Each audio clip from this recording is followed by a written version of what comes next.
अस्सलामुअलैकुम वरहमतुल्लाह। सबसे पहली और बड़ी अपडेट ये है कि आखिरकार इंजीनियर साहब ने हाफिज साद हुसैन रजवी साहब के उस चैलेंज को कबूल किया जो हाफिज साहब ने कुछ दिनों पहले इंजीनियर साहब को ये चैलेंज किया था कि वो मेरे सामने आकर गुफ्तगू करें। इंजीनियर साहब ने ये बयान किया कि चूंकि मुफ्ती मुनीबुर रहमान साहब ये ऐलान कर चुके हैं कि वो मेरे साथ मुनाजरा नहीं करेंगे, तो उसके बाद बरेलवी फिरके के अंदर हाफिज साद हुसैन रजवी साहब का बहुत बड़ा नाम है, तो इस वजह से उन्होंने हाफिज साद हुसैन रजवी साहब के चैलेंज को कबूल किया है।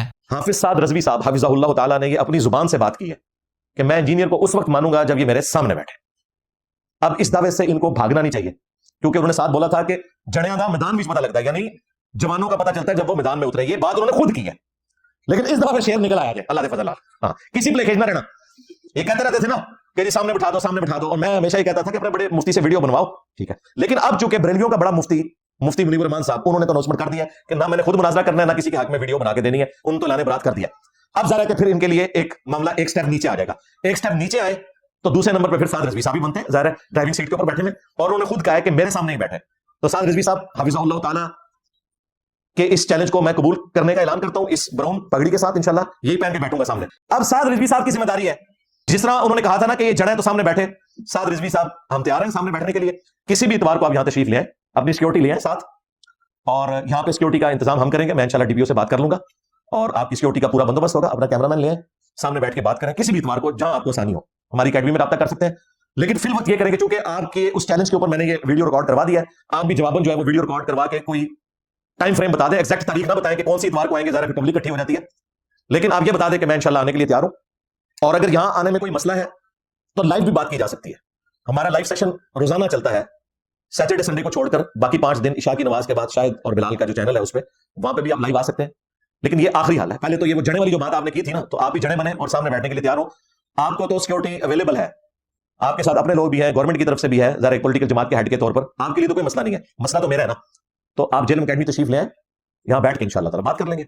लेकिन आना आपने अपनी सिक्योरिटी के साथ है, हुजूम लेकर नहीं आना। उसका तो मतलब होगा कि आप लड़ाई करने के लिए आए, और वो फिर आप आने से पहले ही अपना मुकदमा हार जाएंगे। खैर, आपको क्या लगता है कि हाफिज साद हुसैन रजवी साहब इंजीनियर साहब के साथ मुनाजरा करेंगे, या फिर उन्होंने अपने लोगों को खुश करने के लिए ये बयान जारी किया था? नेक्स्ट अपडेट ये है कि रिसेंटली कल रात के लाइव सेशन के दौरान मुफ्ती यासिर नदीम अल वाजदी साहब ने ये अनाउंस किया कि अगर साहिल अदीम साहब उनके साथ गुफ्तगू करने के लिए तैयार हो जाते हैं तो मुफ्ती साहब भी उनके साथ गुफ्तगू जरूर करेंगे। सिर्फ इतना ही नहीं, बल्कि मुफ्ती साहब ने ये भी बयान किया कि अगर उन्हें साहिल अदीम साहब का इस्तेदलाल मजबूत लगेगा तो वो बगैर किसी ताखीर के साहिल अदीम साहब की बात को कबूल कर लेंगे। उनसे कहा कि भाई आप साहिल साहब उससे आपने वो बता रहे थे कि बात की है, तो मैंने कहा आप उनकी जिम्मेदारी ले लें, मैं मुफ्ती साहब का पैगाम दे दूंगा, अगर आपस में कोई इस तरह से बात की सूरत हाल बनती है तो वो तो चाह रहे थे कि इस तरह की गलतफहमियां दूर हो जाए जितनी जल्दी हो सके। तो मेरे भाई ये गलतफहमियां इस जबान के साथ तो नहीं दूर हो सकती ना, जो जबान हमने तो नहीं कोई ऐसी जबान इख्तियार की। हमने सिर्फ ये कहा कि भाई ये दलील है, आपकी ये दलील है, उसका ये जवाब है, हम इससे मुत्तफिक नहीं है, ठीक है। अब अगर आप उसको बुनियाद बनाकर ये कहें कि तुम गुलाम हो, फला हो, इंफीरियर कॉम्प्लेक्स का शिकार हो, ये सब चीजें, तो ये तो पर्सनल अटैक हो गया ना।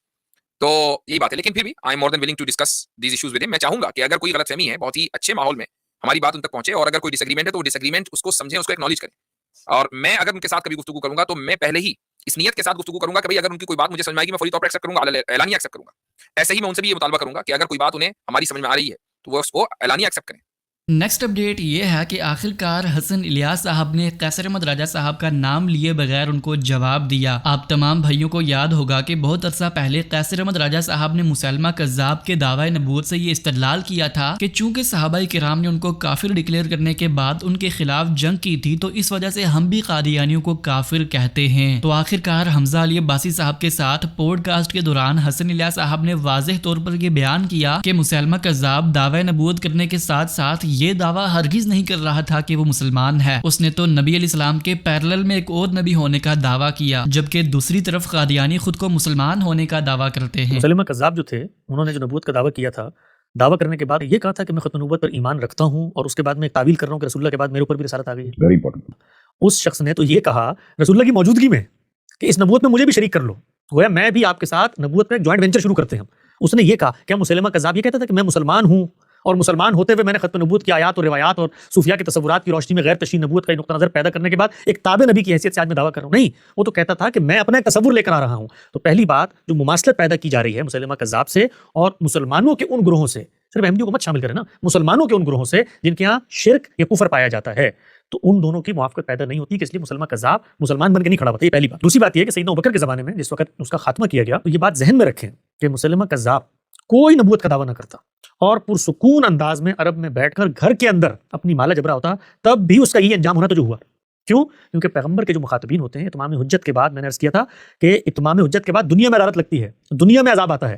تو وہ پیغمبر کے مخاطبین پر آیا جنہوں نے انکار کیا. انکار کرنے کے بعد بعض اقرار کرنے والے لوگ بھی موجود تھے جو مومنین ہوئے, وہ اگر بعد میں انکار کر دیتے ہیں مرتدین ہو جاتے ہیں تو ان پر بھی اسی سزا کا نفاذ ہوگا. حمزہ علی عباسی صاحب کے ساتھ سوال و جواب کی نشست میں حسن الیاس صاحب نے بڑے پیشن اور کانفیڈنس کے ساتھ قادیانیوں کے ایک ایک استدلال کا جواب دیا جو وہ مرزا غلام احمد قادیانی کو نبی بنانے کے لیے پیش کرتے ہیں. اسی ذیل میں انہوں نے نام لیے بغیر انجینئر صاحب کو بھی اس بات پر جواب دیا جو اکثر انجینئر صاحب یہ بیان کرتے ہیں کہ اگرچہ صوفیاء کے ہاں کتنے ہی مشرکانہ عقائد موجود تھے لیکن انہوں نے کبھی بھی نبی ہونے کا دعویٰ نہیں کیا. حسن الیاس صاحب نے یہ بیان کیا کہ دعوی نبوت کرنا تو بہت پیچھے رہ گیا. شیخ عبد القادر جیلانی نے تو تمام کے تمام انبیاء کی نبوت کو چیلنج کرتے ہوئے یہ بیان کیا کہ اے گروہ انبیاء, تمہیں تو صرف نبوت دی گئی ہے, جو کچھ ہمیں دیا گیا ہے وہ تو تمہیں دیا ہی نہیں گیا. لوگ عام طور پہ کہتے ہیں کہ جو صوفیاء حضرات ہیں ہمارے, ان کے بھی بڑے انحرافات ہیں, غیر تشریح نبوت کی بھی وہ بات کرتے ہیں لیکن انہوں نے کبھی اپنے بارے میں نبوت کا دعویٰ نہیں کیا, لفظ کبھی استعمال نہیں کیا. میں ایک طالب علم کی حیثیت سے اس دعوے کی تحقیق کرنے گیا. آپ یقین جانیں میری اینیمیٹڈ ویڈیوز ہیں اس کے پاس, یہاں لنک ڈسکرپشن میں آئے گا, لوگ اس کو دیکھیں. وہ عبارتیں ان کی اپنی زبانی میں نے نقل کی ہیں. شیخ ابن عربی, شیخ عبد القادر جیلانی کی وہ عبارت کہ اے گروہ انبیاء تمہیں کیا دیا گیا, یہ نبوت دی گئی ہے, ہمیں جو کچھ دیا گیا ہے وہ تمہیں دیا ہی نہیں گیا, اس کی تعویل کرتے ہیں. اور کیا کہتے ہیں؟ وہ کہتے ہیں کہ جب یہ کہا گیا نا اے گروہ انبیاء, تو اس سے ایک مراد شیخ کی یہ ہو سکتی ہے کہ گروہ انبیاء سے انبیاء اولیاء مراد ہیں, اولیاء کے بھی انبیاء, اولیاء کے انبیاء مراد ہیں. یعنی کہ شیخ عبد القادر جیلانی اپنے حلقہ اولیاء کے انبیاء سے مخاطب ہیں اور ان کو کہنا ہے کہ مجھے جو کچھ دیا گیا تمہیں وہ دیا نہیں گیا. اور مجھے بتائیے کہ اور کیا ہوگی؟ وہاں ذل تھی, ایک جگہ بروز تھی, ایک جگہ تابع نبوت تھی, ایک جگہ غیر تشریح نبوت تھی, ایک جگہ پہ یہ صورت ہے کہ انبیاء اولیاء کی اصطلاح ہے. تو ہر جگہ پر آپ کو انحراف ملے گا. لیکن نعوذ باللہ من ذالک, میں شیخ عبد القادر جیلانی کے بارے میں یہ کہوں گا کہ کافر ہے, یا ان کے سامنے کبھی انہوں نے یہ کہا کہ میں عقیدہ ختم نبوت کو نہیں مانتا. نہیں, ہر جگہ پر تعویل ہے. اگر آپ اس عبارت کا ریفرنس پڑھنا چاہتے ہیں تو اس ویڈیو میں دیکھ سکتے ہیں اور اس کی لنک ہم نے ڈسکرپشن میں بھی پرووائڈ کر دی ہے. یہ تھی آج کی ساری اپڈیٹس. ملتے ہیں اسی طرح کی نئی اپڈیٹس کے ساتھ, تب تک کے لیے اللہ حافظ. السلام علیکم ورحمۃ اللہ.